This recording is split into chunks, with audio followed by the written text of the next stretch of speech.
Welcome to part 2 of the Chaturanga tutorial. My phone started a software update, so I had to split up the video. So we left off with my adorable cat on my back as a lovely prop. And I wanted to continue on with, why should you only lower down this far?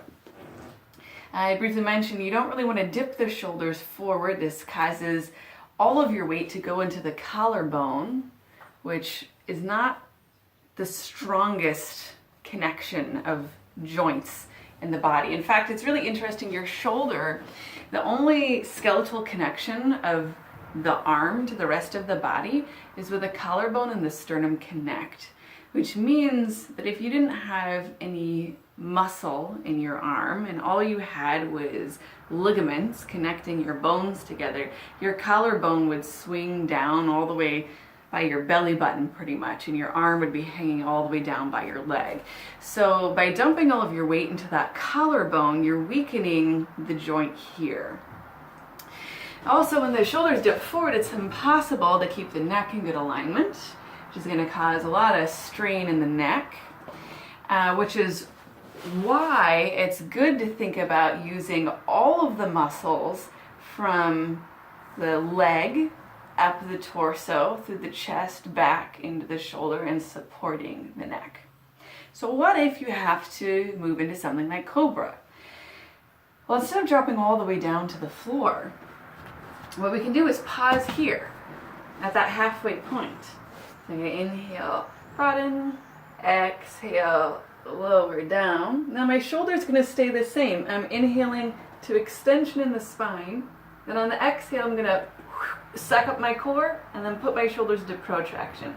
Inhale, exhale, halfway down. My shoulders doing the same work. Inhale through extension, exhale, strong core, push to the arms. Let's do that one more time. Inhale, press away, exhale, halfway down. Inhale, extension of the spine. Exhale, press up and back. Now, if you can't get as high in cobra as you'd like to be, that might be because you don't really need to lift high in cobra pose. When you're lifting high into a cobra pose, you're really kind of smashing your upward facing dog and cobra together into this like cobra dog mash, and that's not anything you really need to do. That's why it's not a pose, is because it's not really beneficial for you.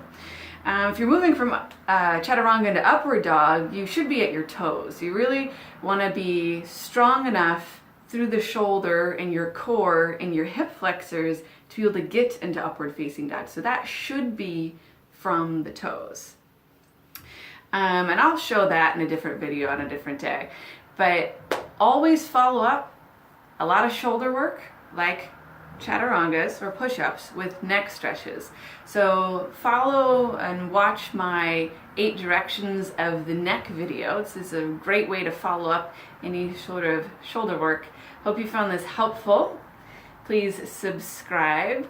Kitty's back. Check me out at graceduckworth.com. You can see what sort of events I've got scheduled, and get ready for my online studio to launch in January. Thank you again very much. Bye-bye. Come here. Let's say bye to the camera. Let's just show everyone how cute you are.